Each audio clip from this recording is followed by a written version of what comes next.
Selamat pagi semuanya. Assalamualaikum warahmatullahi wabarakatuh. Selamat pagi, Bu. Selamat pagi, Bu. Waalaikumsalam warahmatullahi wabarakatuh, Bu. Selamat pagi. Ya, oke. Ini kalau kelas kelas 1 dan kelas 3 ya. Sebentar, saya.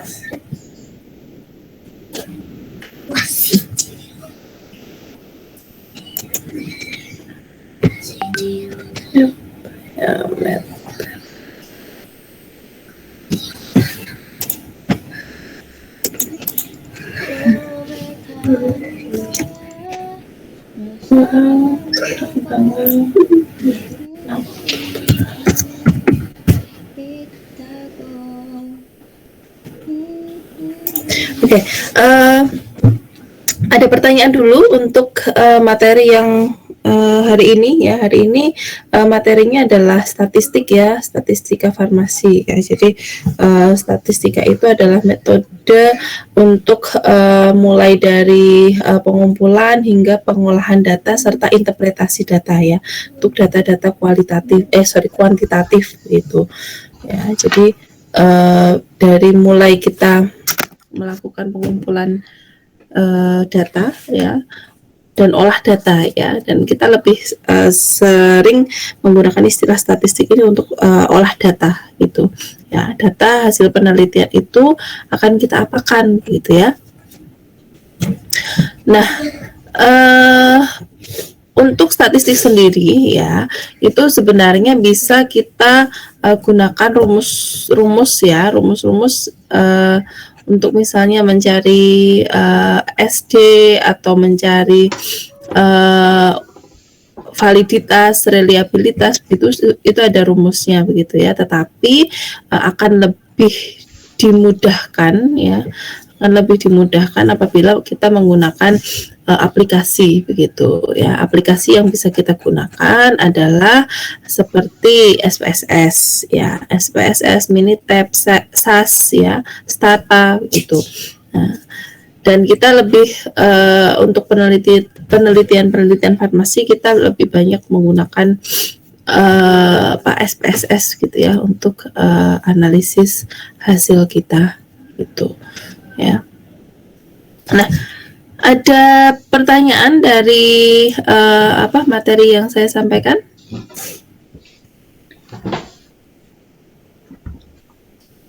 Belum ada, Bu.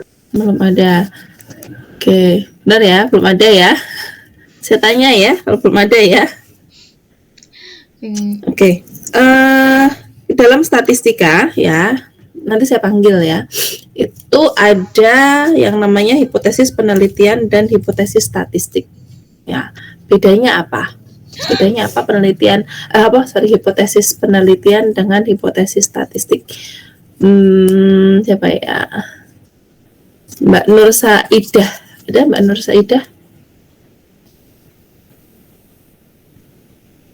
Mbak Nur Saidah ada?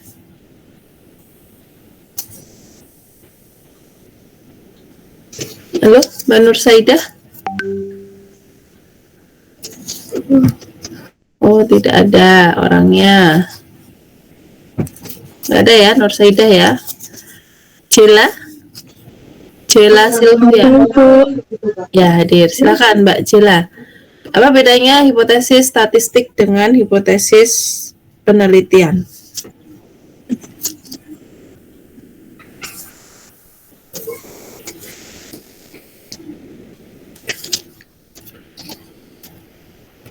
Ya, Mbak Cila.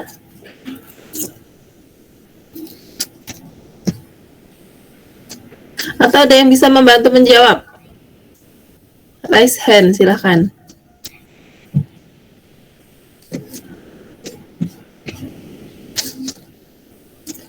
Raise hand, silakan raise hand. Oke, Mbak Ade Pradani. Silakan. Baik, Bu. Kalau hipotesis penelitian itu jawaban sementara terhadap pertanyaan penelitian. Kalau misalnya statistik, hipotesis statistik itu dugaan sementara terhadap sampel yang diteliti yang mewakili keseluruhan. Ya. Yang lain? Mbak siapa tadi? Coba ya tadi ya, selain yang raise hand tadi siapa? Ya, Ade Pradani. Oke, selain yang lain tadi ada beberapa yang raise hand. Mbak Ayunda apa Mbak Ayunda?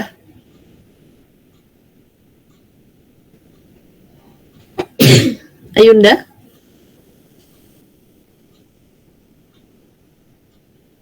Ayunda nggak ada juga ya.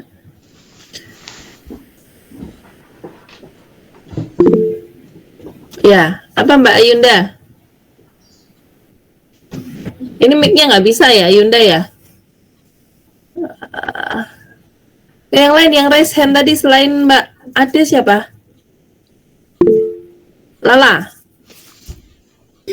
Ya, izin menjawab, Bu. Ya, Jadi silakan, hipotesis penelitian itu dugaan sementara yang bisa dibuktikan dengan sebuah penelitian.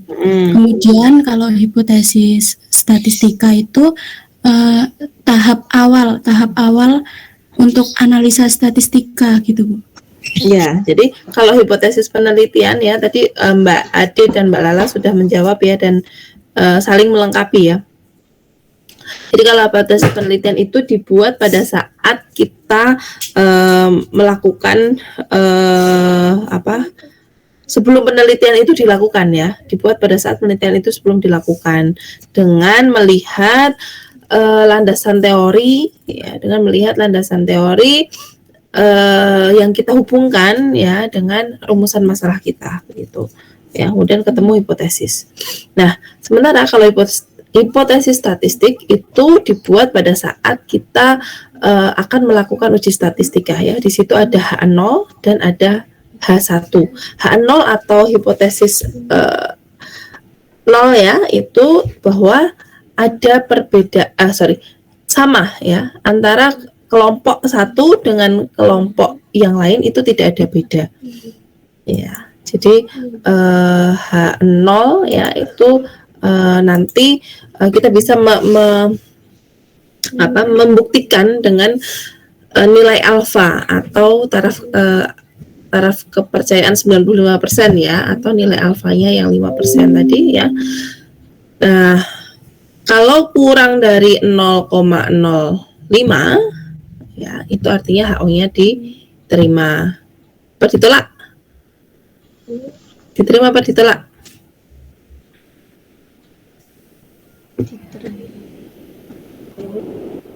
HO ditolak ya. Kalau kurang dari 0,05 itu HO-nya ditolak. Kalau lebih dari 0,05 itu artinya H1-nya yang ditolak atau H0-nya diterima. Ya, jadi hipotesis H0 dan H1 ya itu merupakan hipotesis yang dibuat ketika kita akan melakukan uji statistik gitu ya. H0 itu artinya tidak ada beda dari setiap perlakuan ya, sementara kalau H1 itu ada beda dari setiap perlakuan gitu. Ya, misalnya nih kita mau melakukan uji pretest dan post-test ya. Uji pretest dan post-test kelompok misalnya yang diberikan edukasi ya, pengetahuannya bagaimana, pengetahuan pasien gitu ya, gimana, kemudian setelah diberikan edukasi pengetahuan pasien bagaimana begitu. Nah, nanti hipotesis nolnya adalah bahwa tidak ada beda antara kelompok sebelum diberi edukasi dengan sesudah diberi edukasi perihal pengetahuannya, jadi sama aja gitu ya. Sementara kalau H1 ada beda ya, dari sebelum dikasih edukasi dengan sesudah diedukasi ya, meskipun kelompok sampelnya sama ya, tetapi kan di situ kita melakukan 2 kali pengujian begitu ya. Jadi nanti dilihat nilai alfanya ya. Kalau nilai alfanya itu kurang dari 0,05 ya, artinya ada beda ya, ada beda antara 2 perlakuan tersebut ya, sehingga kita bisa menyimpulkan nanti bahwa pemberian edukasi itu akan mempengaruhi pada pengetahuan pasien gitu. Ya, itu untuk hipotesis statistiknya ya. Itu bedanya ya, hipotesis penelitian dan hipotesis statistiknya gitu. Oke. Nah, statistika itu kan ada dua ya, ada statistika deskriptif, ada statistika inferensial. Ya, bedanya apa? Statistika deskriptif dengan statistika inferensial. Raise hand, silakan.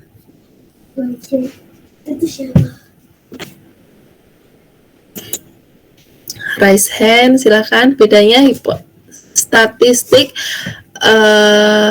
deskriptif dengan statistik inferensial.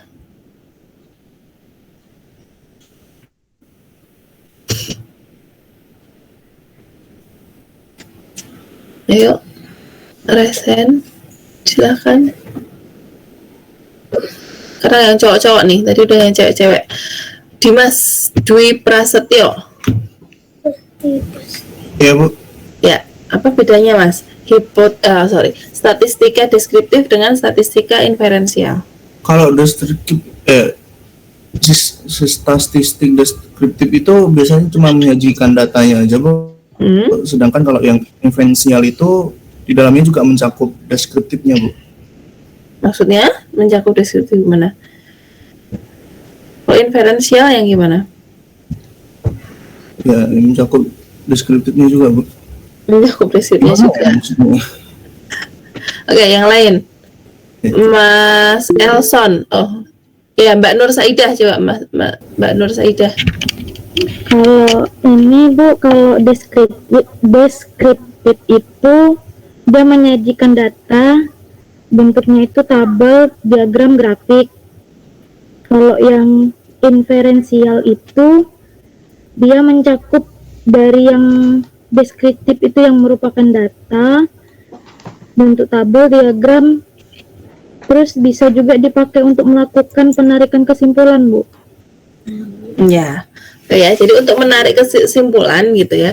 Jadi kalau deskriptif itu tadi benar ya yang disampaikan Mas Dimas dan Mbak Nur Saidah ya, untuk kita melampirkan datanya saja ya. Jadi itu bisa berupa data rata-rata ya, data persentase gitu ya, untuk melihat karakteristik dari sampel kita begitu.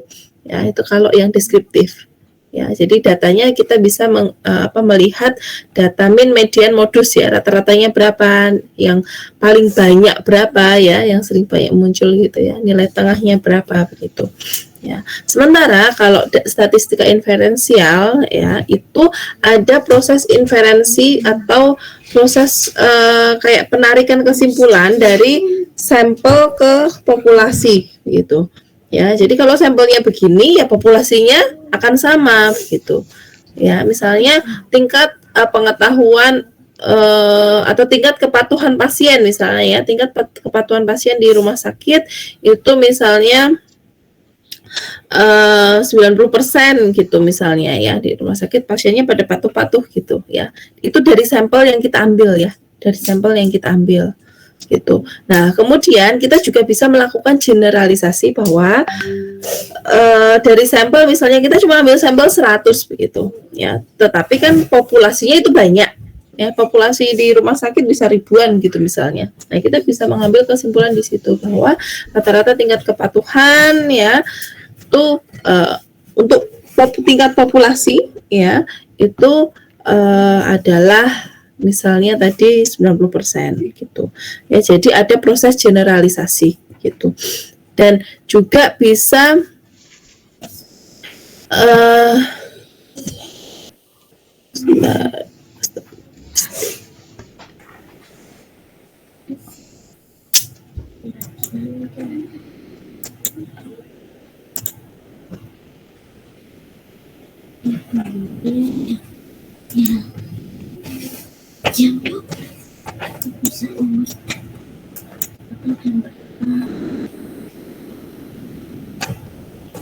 Ya, tadi ya bisa digunakan untuk pengambilan keputusan ya, atau untuk melihat ya hubungan gitu misalnya ya, hubungan, korelasi, regresi gitu ya. Itu statistik inferensial gitu ya. Oke, itu untuk statistiknya. Kemudian di PowerPoint yang kedua itu analisis data, dan ini saya rasa udah pernah saya sampaikan juga di pertemuan yang pertama ya, kalau nggak salah ya, untuk bagaimana cara analisis data untuk kuantitatif serta yang kualitatif ya, teknis untuk pengambilan datanya itu ya. Kita ada pertanyaan dulu untuk yang PPT yang kedua tentang tentang analisis data. Analisis data, ada pertanyaan?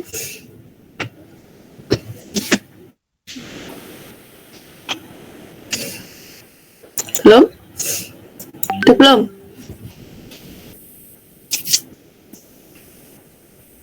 Halo, ada pertanyaan belum? Halo, halo? Belum Bu. Belum ya? Oke, yang ketiga ya, itu tentang uji validitas dan reliabilitas kuesioner ya. Tentang uji validitas dan reliabilitas. Apa bedanya valid dan reliable? Ya, bedanya valid dan reliable itu apa? Raise hand silahkan.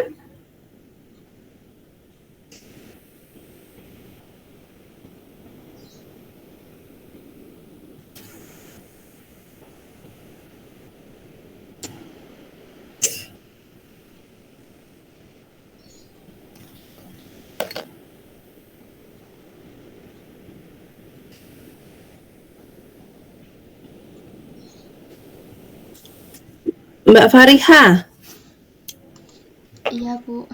apa bedanya valid dan reliable?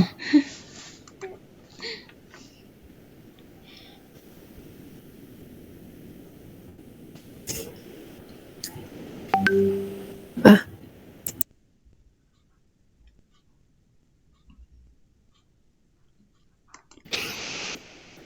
Kalau yang reliable itu tepat sasaran, Bu. Kalau yang valid itu yang acak.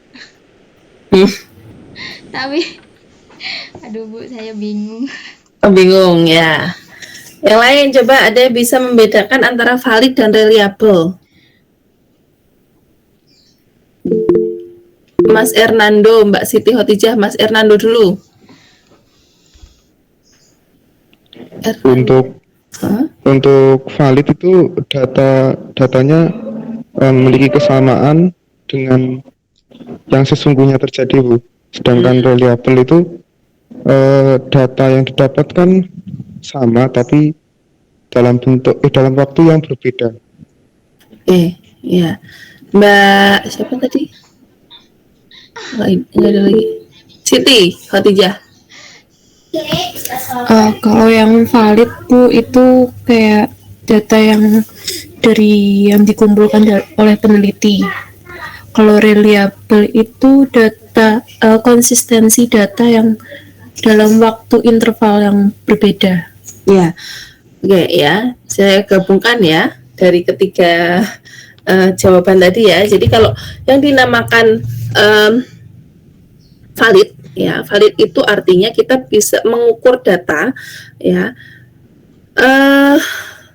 Ini harusnya beratnya misalnya 10 kilo, ya kita timbang 10 kilo, ya kita mengukurnya juga 10 kilo gitu.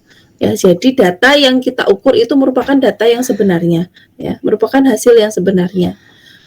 Jadi suatu instrumen penelitian ya dikatakan dia memiliki validitas yang bagus ya apabila instrumen tersebut bisa mengukur data yang sesungguhnya ya. Kalau 10 ya diukurnya oleh alat tersebut 10 ya.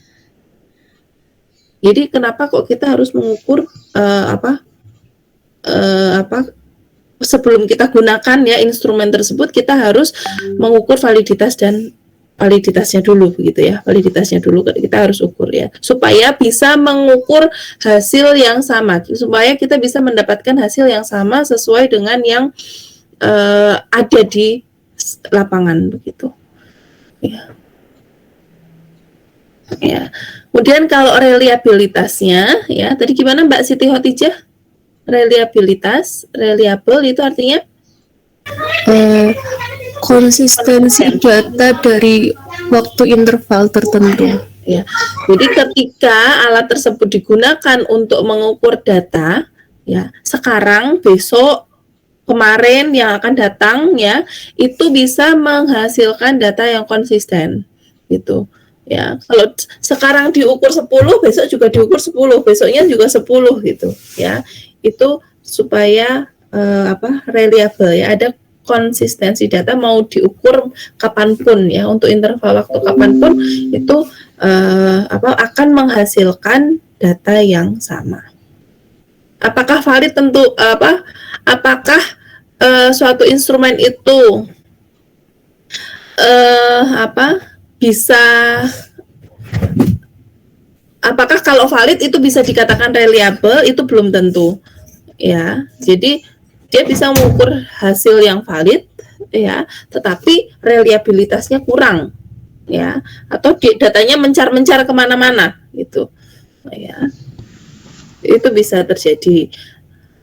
Atau bisa juga dia reliable tapi nggak valid ya, harusnya ukurnya 10, dia ketika digunakan untuk mengukur 5 terus begitu ya, dia reliable tetapi tidak valid, tidak bisa menghasilkan data yang valid. Harusnya ini 10 nih, tapi ketika buat ngukur sekarang besok yang akan datang dia 5 gitu ya, skornya 5 terus gitu ya, makanya dia dikatakan reliable tapi nggak valid gitu ya. Yang bagus adalah yang valid dan reliable. Makanya kita perlu melakukan uji validitas dan reliabilitas tersebut itu ya. Kemudian untuk uji validitas dan reliabilitas ya, kita bisa menggunakan SPSS atau kita bisa menghitung ya, di situ ada rumusnya ya, untuk menghitung R gitu ya. Untuk menghitung R itu ada rumusnya ya, tetapi kan itu ada akar, kuadrat, dibagi dan lain sebagainya ya, dan itu panjang begitu ya. Nah, kita bisa menggunakan SPSS untuk uji validitas ya.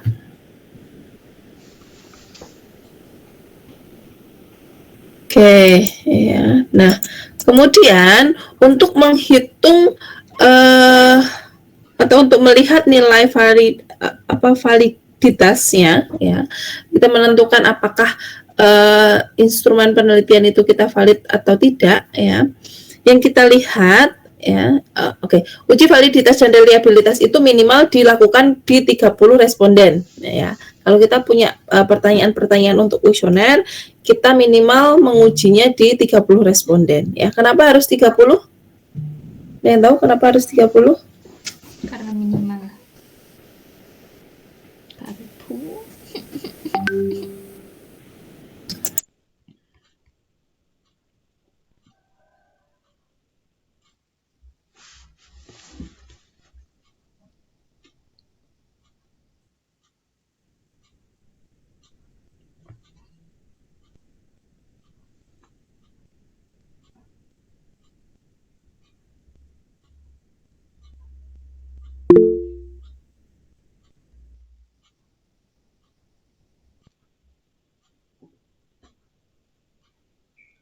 Mas Hernando.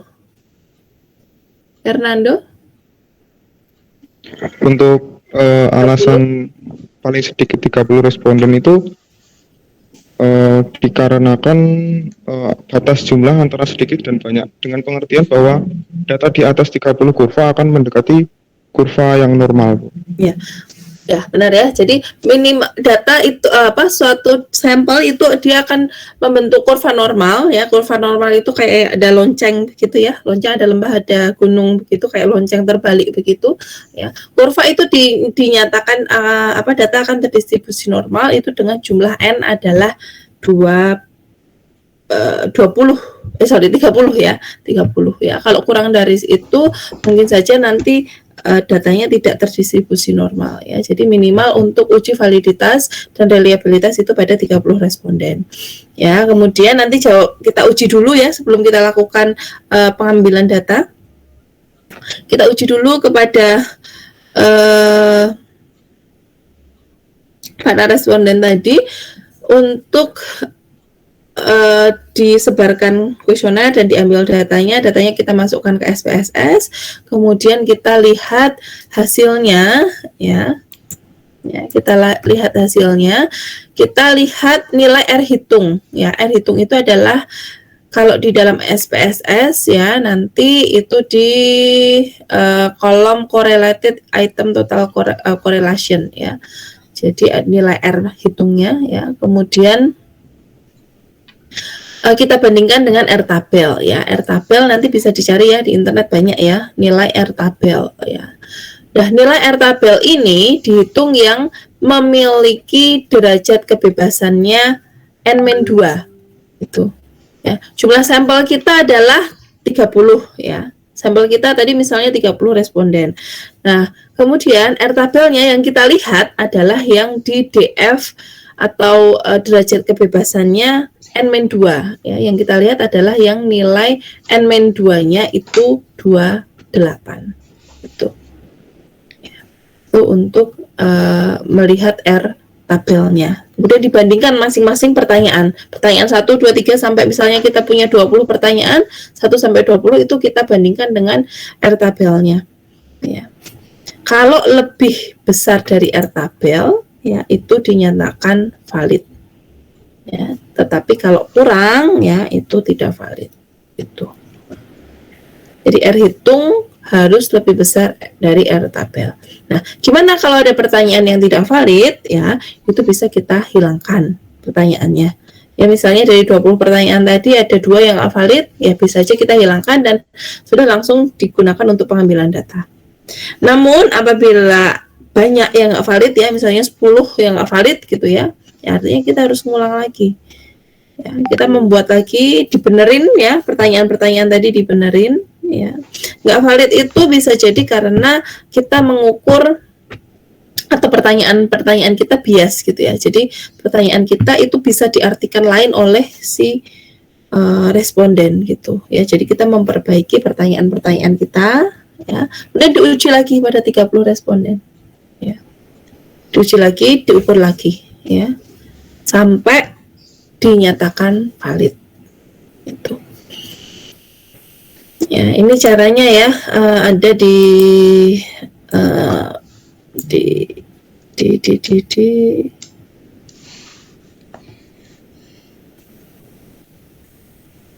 oke, kita masing-masing indikator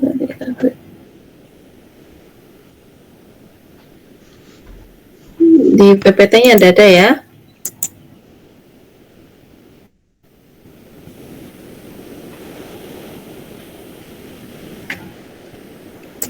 Kemudian kalau untuk nilai reliabilitas ya, reliabilitas sama juga ya.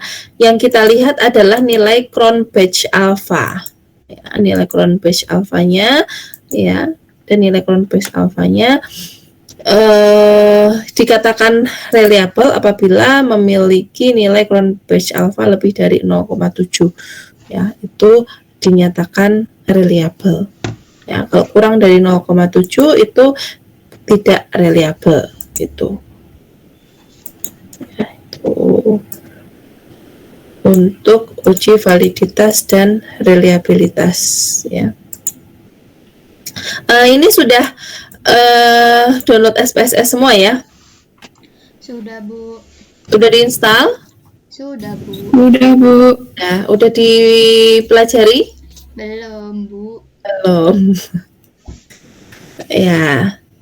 Oke. Nah, tugasnya udah dibaca tugasnya? Sudah, Bu. Ya, tugas ya. Oke. Tugas kalian bisa melihat nih presensi di ini nggak? Di masing-masing itu nggak? Di Bisa. Adlink ya, Bu? Di Adlink bisa? Iya, Bu. Urut Urutannya ada ya? Ada Bu. Ya, Urut oke. abjad. Urut abjad ya. Nah, itu silahkan nanti buat kelompok ya, 4-4 ya. Sudah ada 4-4 masing-masing? Sudah Bu. Ada yang ganjil? Ada Bu. Ya, kalau ada yang ganjil misalnya 3 orang ya udah nggak apa-apa 3 orang. Kalau misalnya kelebihan 1 gitu ya, misalnya jumlahnya 41 kan 1 kurang nih, jadi 5 nggak apa-apa. Gitu. Ya, bisa 3, bisa 5 gitu. Ya. Kemudian nanti sudah baca kasusnya? Sudah Bu. Ya. Oke. Kelompok kelas 1 ada berapa kelompok jadinya? Kelas 1 ada berapa kelompok? Kelas 3 ada berapa kelompok?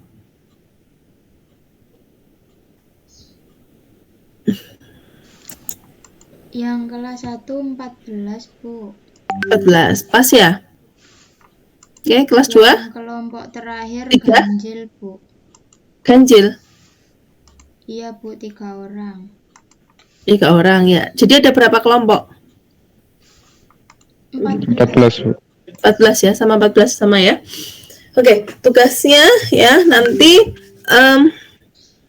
kalian mengerjakan kasus ini ya, dan dibuat video ya, video untuk bagaimana langkah-langkah mengerjakan untuk yang pertama uji validitas dan reliabilitas. Di sini udah ada datanya ya, sudah ada datanya. Kemudian Anda diminta untuk memasukkan data ke dalam SPSS tersebut ya.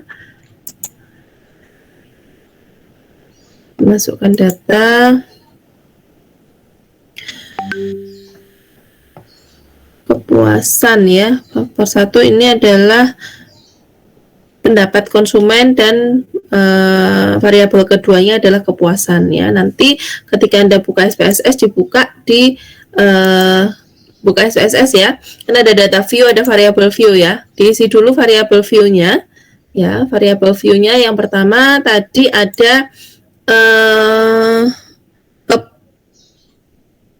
perilaku konsumen ya, perilaku konsumen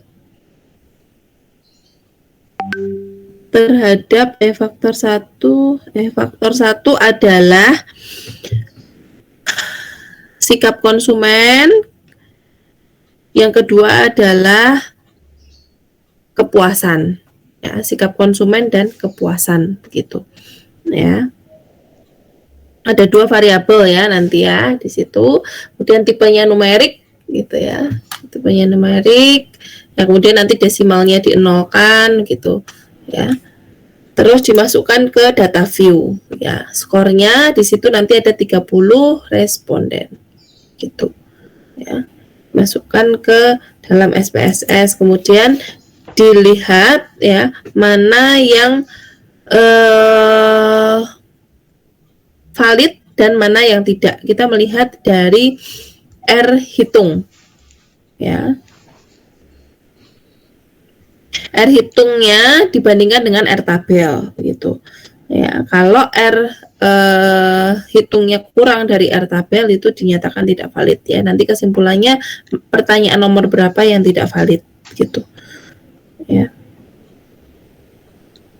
Kemudian yang reliable juga sama ya, yang reliable mana dilihat nilai Cron batch alfanya kalau lebih dari 0,7 berarti itu reliable gitu ya. Nanti kesimpulannya begitu, mana yang valid, mana yang tidak valid, mana yang reliable, mana yang tidak reliable ya. Itu sampai situ dulu untuk kasus yang pertama. Kemudian untuk kasus yang kedua ya, itu tentang one sample t-test ya. Nanti dibuat bagaimana cara untuk one sample t-test ya, untuk melihat masing-masing ya, masing-masing kelompok dari Januari sampai Desember ini apakah ada perbedaan atau tidak gitu ya. Kemudian yang kasus yang ketiga ini agak banyak tetapi sama, tinggal ganti tinggal ganti nama obatnya aja ya, yang dimasukkan ke dalam kolom analyze-nya tinggal diganti yang nama obatnya saja gitu ya. Ini untuk uji independent sample t-test ya. Ini kemudian yang kasus keempat ini uji berpasangan ya, paired t-test ya, sebelum dan sesudah perlakuan gitu ya. Nanti ada perbedaan atau tidak, ada pengaruhnya atau tidak ya. Bedanya kalau yang independent sample t-test dan paired sample t-test ya. Kalau independent sample t-test itu masing-masing ini subjeknya berbeda ya, dari kelompok 1, 2, 3, 4 dan seterusnya itu subjeknya berbeda. Sementara kalau yang paired t-test itu subjeknya kan sama ya, pasiennya sama ya, sebelum dikasih terapi dan sesudah dikasih terapi itu kan pasiennya sama itu ya. Nanti dilihat kemudian one way ANOVA ya, one way ANOVA, two way ANOVA. Mungkin kalian kalau one way ANOVA udah pernah di farmakologi ya, praktikum farmakologi. Iya Bu, tapi masih bingung Bu. Tapi masih bingung? Iya Bu. ANOVA, oke, masih bingung ya. Nanti kita belajar lagi. Kemudian di sini ada uji korelasi ya, uji korelasi. Kemudian ada uji regresi. Kemudian ada uji regresi lagi. Kasus 10, 11, 12, 13 ini nggak ada contohnya, nggak ada soalnya. Jadi kalian bikin sendiri. Ya. Ini untuk uji non parametrik ya, yang datanya tidak terdistribusi normal ya. Kan sebelum kita melakukan uji kan kita lihat dulu datanya, apakah data tersebut terdistribusi normal atau tidak, sehingga bisa dilakukan dengan uji berikutnya. Nah, kalau yang uji non parametrik ya, uji non parametrik seperti contohnya yang sering kita gunakan Mann-Whitney, Wilcoxon, Krusell-Wallis dan Friedman test, ini untuk uji yang non parametrik, datanya tidak terdistribusi normal ya. Tidak terdistribusi normal itu artinya tidak merata gitu ya datanya ya, tidak berbentuk lonceng gitu ya. Tuh. Oke, ini untuk uji sampai 13 ya soalnya. Dan apa lagi? Nanti kelompok 14 ya, balik lagi ke 1 ya. Jadi kelompok 1 mengerjakan kasus 1 dan seterusnya. Kemudian nanti kelompok 14 kembali lagi ke mengerjakan kasus yang 1. Kalau ada kelompok 15 berarti kasus 2 dan seterusnya. Itu. Terus nanti dikumpulkan ya di link ya. Maksimal hari Selasa. Ya, ini Rabu berarti dikumpulkannya maksimal hari Selasa. Ya, di link Google Form nanti di situ sudah ada namanya dicantumkan ya. Ada saya kasih 5 kolom untuk pengumpulan nama dan NIM ya. Nama siapa, NIM-nya berapa, nama siapa, NIM-nya berapa gitu ya. Ada 4 mahasiswa ya yang dimasukkan namanya di situ. Itu ya, ini tugasnya dulu. Ada pertanyaan untuk tugasnya? Belum ada Bu. Udah cukup jelas. Kalau ada pertanyaan boleh langsung di add link Anda Bu. Boleh. Baik Bu, terima kasih. Langsung di add link ya. Kalau saya tidak respon WA aja. Baik Bu.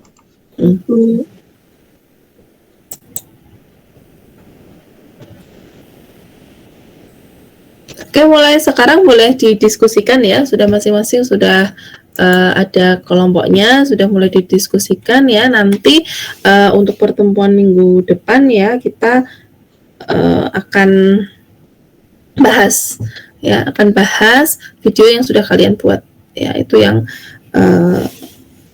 bagaimana gitu ya. Ya Bu. Oke. Ya, mungkin karena waktu kita sudah habis ya untuk teori 1 dan teori 3 ya. Nanti kalau ada pertanyaan lagi silahkan di add link ya, atau kalau tidak